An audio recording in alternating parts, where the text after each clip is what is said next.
Hello, my name is Sarah J Dodd and this is my Lynx kitten, Lotta Spots. Today in this video I'm going to be reading an extract from my new book, Keeper of Secrets, and I'm going to be telling you a little bit about what inspired me to write the book, particularly the settings of the forest near where I live. So come with me on a reading adventure and let's find out some more about Keeper of Secrets. This is the piece of woodland that really inspired me to write about Emily and the lynx in Keeper of Secrets. I imagined her and Dad driving along this quiet road when they first arrived at the village in the dark. So here I am in the woods in December, just about the time when Emily would have been out searching for the lynx. It's a very eerie, damp time.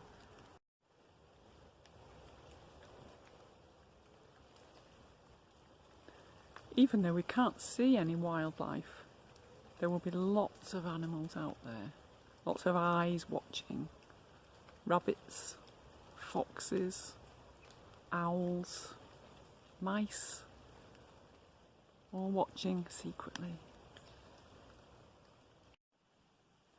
In this extract from the book, Emily and Dad are going into the forest to see if they can see the lynx with Andy, one of the people who works on the lynx rewilding project.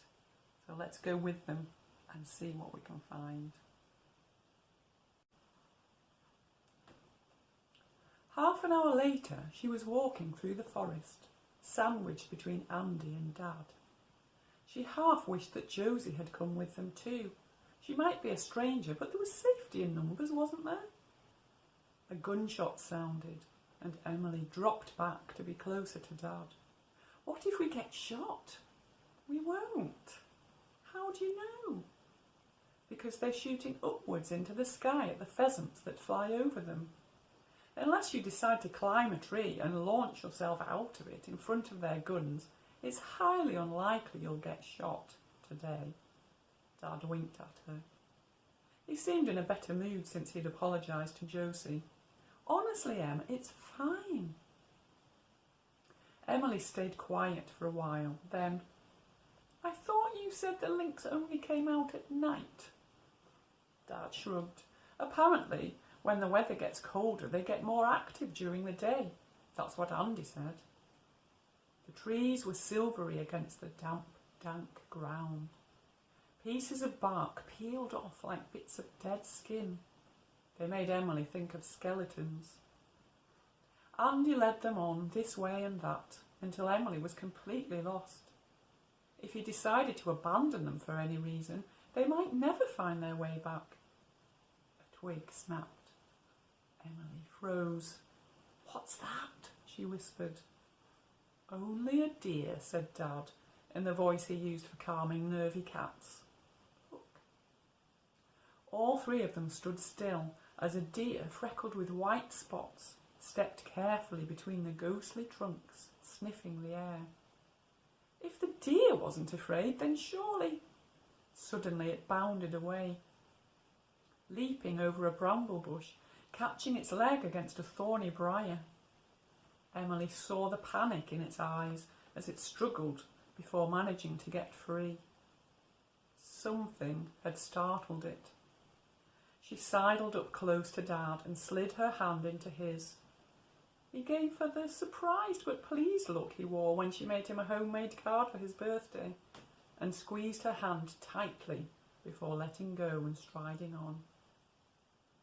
Andy was walking more slowly now, casting glances around in every direction.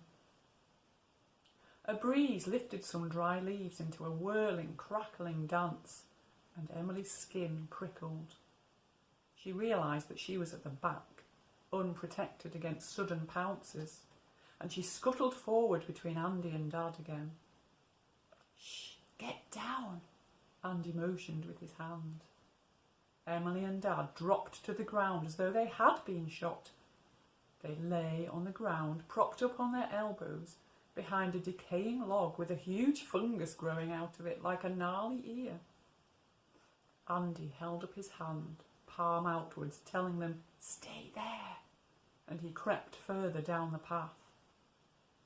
"I don't like it here," Emily whimpered, wrinkling her nose at the fungus. "Don't be silly," said Dad. "This is the experience of a lifetime." For him, maybe. Not her. What if the beast came round behind them while Andy was ahead and sank its claws into their skulls? A scuffle in the leaves made Emily whip round. Just a blackbird. It exploded into the air in a flurry of wings, shrilling its alarm call. Dad nudged her. Andy was crouching behind a rock, pointing urgently at something off to his right. The light filtering through the trees was dappled there, moving and changing all the time, making it look like a kitten, breathed Emily and Dad at the same time. It was lying by a rocky outcrop, tearing at a piece of red meat and grey fur. Much smaller than the lynx Emily had seen in the lane, but still a lot bigger than any pet cat she had ever seen.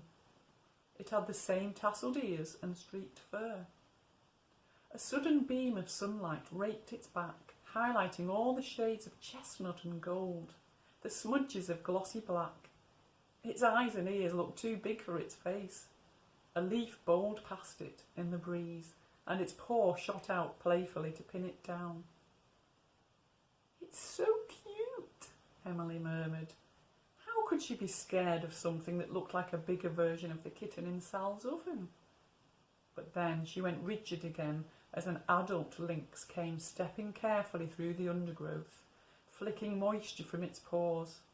Its muscles rippled beneath its fur as it leapt onto the rocky outcrop, crouched beside the kitten and licked it behind the ears. "Mother and 6-month-old kitten," said Andy's voice in Emily's ear, making her jump. He certainly could move silently when he wanted to.